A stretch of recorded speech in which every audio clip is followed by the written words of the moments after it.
Hey guys, this is another MLToys instructional video, this time on the axle thrust bearings.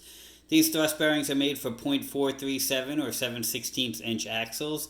If you have the large hollow axle vehicles, these will not fit on the rear axle, so don't purchase these for them. These are for the solid axle vehicles that are not hollow.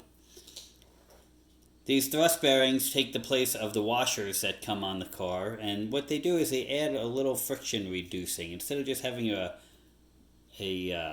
washer that's rubbing, this has little ball bearings. And anybody in the automotive industry, you'll be familiar with these style bearings. Now, in the automotive world, you would pack these with grease, but since on a Power Wheels everything's out and exposed to the dirt, these are actually designed to run dry. When you get them, when you order one piece, this is what you're going to get. This is one axle thrust bearing made up of two washers and one thrust bearing. They can go either direction. There's no front or back side to the washers or the bearing. And you just want to sandwich it together like a little Oreo cookie. And wherever you have a friction point, wherever you have a washer on your vehicle, you just slide it onto the axle, just like so.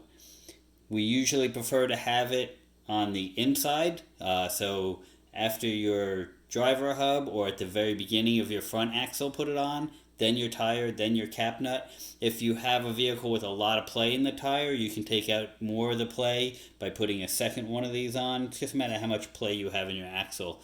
You can see the thickness of these, just about just under a 1/4 inch thickness, and that is an axle thrust bearing.